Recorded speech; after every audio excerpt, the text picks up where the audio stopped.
I have some new subscribers to my YouTube channel. So every spring they come, and typically they're watching my older videos at my previous house of my garden there, which was just like my experiment garden is what I called it. I went all in. There was very little grass. And I had lots of time to be out in the garden. Since then, this is about almost 2 years ago now, we've moved to this house in Katy. So very similar climate. I'm only about 10-15 minutes from my previous house, but the soil is very different, and there's no trees. We're out in the prairie, and this is a new neighborhood, so really there's no like mature trees. So we get tons of wind and straight sun. So I had to rethink gardening when I moved here. I also was pregnant at the time and now have a 1.5, almost 2-year-old. And so I needed something that was kind of low maintenance for this season of my life. And then I thought maybe I could expand on the garden. My toddler's over there playing. And make the garden beds larger over the years if we decide to stay. We're already looking at moving again. We're like serial movers. But we've always wanted land a little further west. And so the goal is to get out there. But I can't live anywhere without some landscaping or a garden. It's just depressing to me. So about a year in, our first spring, so about several months in, I had my landscaper come out because I still had a little baby at that time and come and plant this garden bed. I didn't even do it myself, which is not normal for me. I usually do all the planting myself. And I picked plants that I knew I'd had good luck with in the past and were going to be hardy and grow really well. So this is a new house in a new neighborhood. The soil is awful. It's just compacted sand, really. It's not great. And so the first thing I did for this bed is I brought in, for my landscape, I brought compost, topsoil, some in-ground like soil mix, and just had him mix that all up. I put a lot, and these plants have just thrived. Like, these were the tiniest sizes you could get of each of these is what I bought. I was on a budget, and so this actually right here, the kind of centerpiece, was bought for me by my mom for my birthday. It's a Japanese blueberry, and it has grown significantly as well, and it was very much neglected because it was the first thing put in before the bed, and I forgot to water it for a long time. So it was looking very scraggly at first, but it's great now. They don't get very large. They're very much ornamental, and my plan was, if we stay here, that I would plant maybe like one more right here, one more right here, and do kind of like a row of them. But we shall see, right? And so I'll show you guys what I put in. These are all great for like full sun, low maintenance, pretty drought hardy, all of them. And I was going for my house, the color of my house is like white washed brick. And so I really wanted sagey colored plants, whites, purples. I thought that tied really nicely with the house, even though the fence is tan, whatever. So right here, as you can see, these are my drift roses. They're beautiful. I love drift roses, especially white. They do so well. And what I've noticed is a lot of neighborhoods don't even cut them back. I do like to do a pretty good chop on these, and like around Valentine's Day, like any other roses, and I just noticed they get flushed so much faster. These grow pretty humongous. Like, I'll show you the one on the other side. It's actually getting fairly tall and doesn't have blooms yet. So throughout the season, I will cut this back because I kind of want that mounded shape. Right here, I have Mystic Spires. This is actually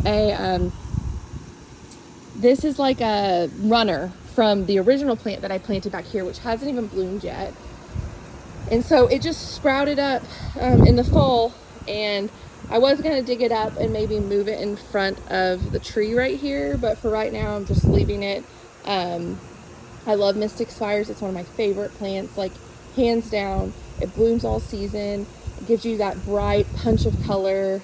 It's an amazing plant, and butterflies love it, hummingbirds love it. we don't have any butterflies or hummingbirds this year yet, and we don't get nearly as many in this area. I think it's because of the lack of tree cover. We have a lot of hawks and owls, so I think little small critters stay away, but I'm hoping that changes over time. They do have some trees planted behind us. We have a pine tree. I can't even see the pine tree right there. So eventually, right, there'll be more shade. And I was even, if we stay here, I was even thinking about planting another shade tree, which I'll show you the one I have planted over here. So then we'll move on throughout the bed. This is Blue Days Evolvulus. I'm butchering that name. It's a ground cover. It's typically an annual. It always comes back for me, even at my last house. And it's great. It spreads and it gets these really pretty, like kind of blue tinge of purple flowers on them. Then we have my rosemary back here. The rosemary is just gigantic. Like this was the tiniest rosemary plant I could find. And it has, I wouldn't even say quadrupled, whatever, like it's got 10 times bigger, to be honest. And I love rosemary. People don't think that it can withstand our freezes. I've seen it in parking lots with like no cover from a building, no snow cover, no frost covers, and they always do well. I didn't have a single problem. I did cover this entire bed with frost cloth, like loosely, just to like protect my investment, but everything was completely fine. Like nothing seemed stressed at all, and it flew off like mid-freeze this year. This is Texas sage, a very popular plant for around here. I also bought the teeny tiniest plants of these, so they have probably quadrupled. Of course, during the rainy season, which is now, but I already think we're having another drought season, they'll get little purple flowers on them. I love the silvery color of the leaves. They're so hardy, and they get quite tall. So I wouldn't say necessarily like maybe like a hedge, but a low hedge that's 5 feet tall, you could probably do with these. Like I said, I kind of wanted mounded over here, so I'm probably going to prune these, at least the one in front, a little bit more. And I really packed these plants in because, like I said, I thought I might expand the beds, and so then I thought I can move things that are getting too squished and they're already mature in size, right? So I squeezed everything in. This is actually lavender. So this is Goose Creek lavender, and I've had good luck with it even at my last house. Now my last house, the soil was a lot more soggy. We had a lot more shade, and so it didn't do as well. But here I think it gets a lot of sun. The soil drains really well, and it's kind of been constantly in bloom. Since like September. During the heat this summer, it kind of loses its blooms, but all through fall, and I didn't lose them even in the frost because I covered it. It smells amazing. I love like the aromatics of the rosemary back there and the lavender. And then some weeds popping up I need to get to. This ground cover, why am I blanking on the name? Because I absolutely love it. Dichondra Falls, something like that, or something, Dichondra Silver Falls. And I actually use these in my pots out front, and oh my gosh, they're gorgeous. They're like trailing over, really full, but you can use them as a ground cover, and so it's supposed to prevent like weeds, and you don't have to mulch as much. I still get some weeds here because, like I said, we're in the prairie. The wind's just constantly blowing. Weeds haven't been as much of a problem in this bed, but I still have to attend to it. My plan is, if we stay here, I'm probably going to do some more salvia up front, maybe some more lavender right here. We just didn't plant anything up front right here. I wanted the tree to get a lot of water because it was struggling. I totally am blanking on the name of this succulent, but it's one of the frost tolerant ones. It does have very spiky points, and my little boys are always playing out here, so I've been like wanting to come and cut them off. It's doubled in size. It's doing well. It was kind of a random pickup to see how it would do. I do love them. Probably would sprinkle in a few more if I make this bed larger. And then some interesting little fuzzy things in my yard. I have no idea what those are. So we have some more Evolvus. This is Cape Blue Plumbago down here. And it's not in bloom yet. I will say they come back after the freeze every year, even at my old house, but they die back hard. Like, they're one of the last things to start growing back out of the ground, and they take a minute to get back to their size. This was a baby plant, so maybe over the years frost won't hurt it as bad, but they're not exactly frost tolerant, right? They do come back though, and I love the light blue color of the blooms, so it's something I probably will always have in my garden, but I think I want to put them in pots maybe, and then take them in during the freeze, so they just don't take so long to get going. Here is another drift rose. Like, look at this monster. This is one bush. And wow, like, look at all those sprigs coming up. And they have blooms all over them. Even though I kind of want to maintain the shape, I'll probably let this first flush of blooms go, and then I will cut it back to a mound shape. And then another bush of salvia. And just look how healthy that plant is. Salvia is another one. It dies all the way back, but it grows back very fast. Like, even a slight bit of warmth after a freeze, and I can already see new leaves coming out. So those are my tried and true.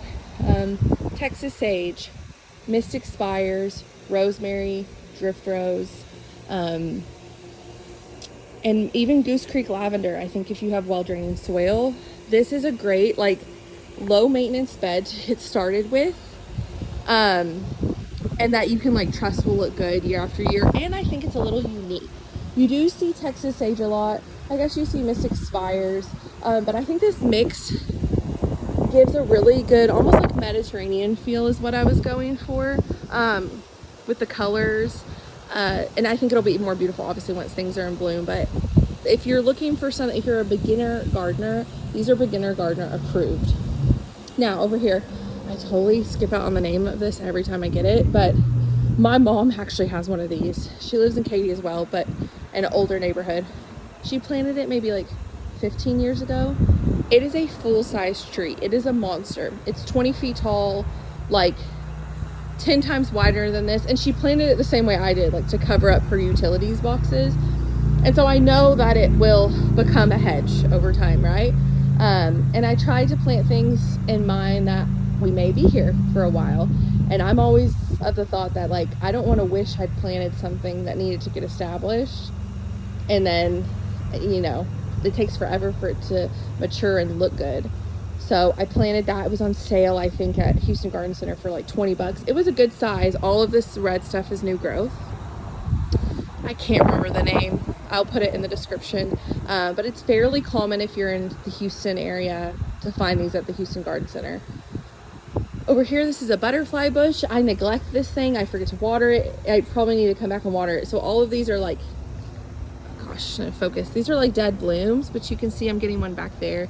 I thought my sprinkler was hitting it, but I don't think it was hitting it well. So yeah, I just need to come back and take good care of it. It's not necessarily like a pot friendly plant. They get pretty humongous, but I had an empty pot and I didn't want to dig in the ground, so I put it right there. Like I said, the expansion of this bed, if we don't move in the next year or two, is pretty imminent. I would also like to do like a hedge right here, and on the other side. We're much closer on the sides to our neighbors than our last house.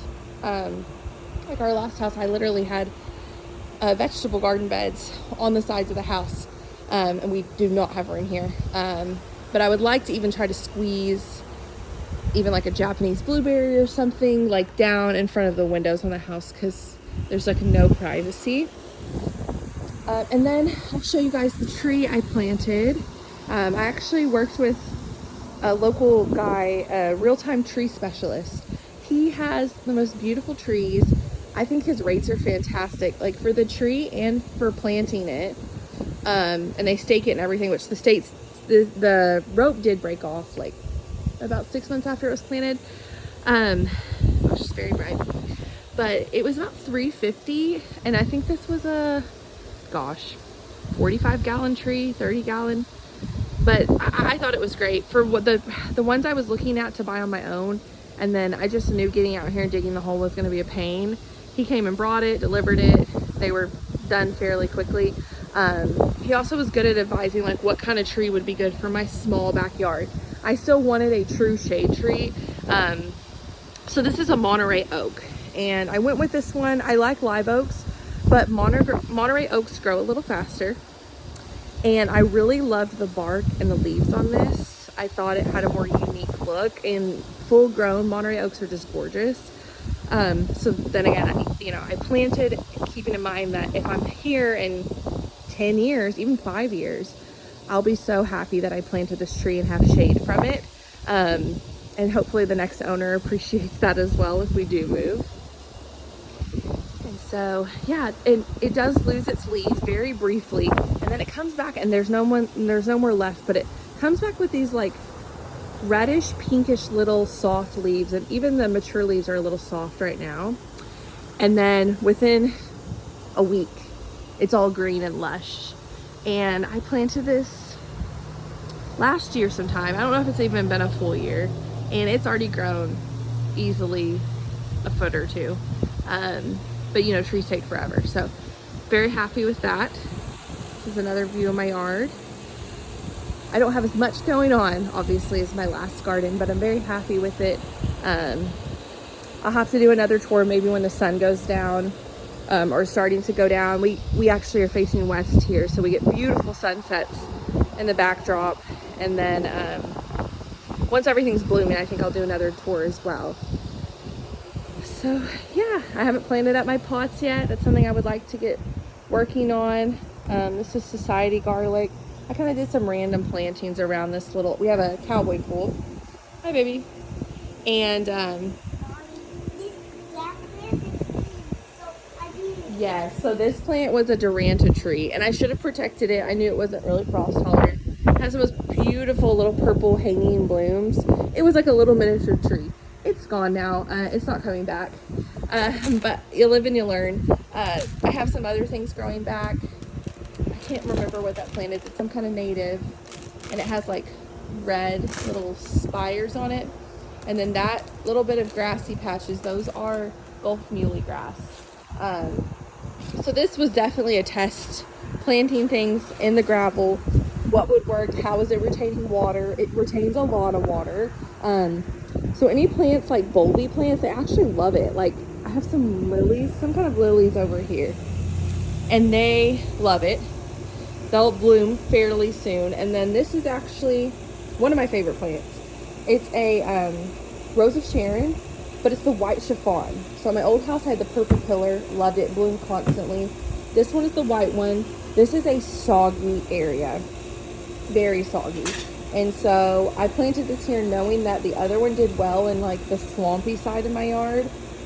This one's okay. It will get really wet feet, I think, and then drop all of its leaves. It's doing okay so far. So we'll see. I may move it. Yeah, I wanted to see if we get these beautiful white blooms right by the pool. I thought that would look nice. I still love this plant, and I think I've given it a really tough spot.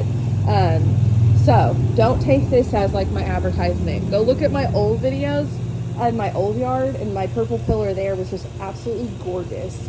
And it's something I will, even if I move, plant in every single yard that I have. Here's my last little view of the yard. Let me know what you guys think. There might be a new garden coming very soon. So, and let me know any plant suggestions. Like if you think any plants would look good out there.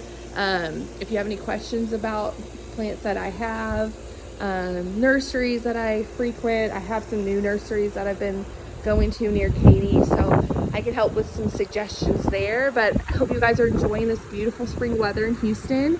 You're getting out, doing stuff in your yard, and I'd love to see pictures in the comments of like any projects you've done in your garden this spring. Bye guys.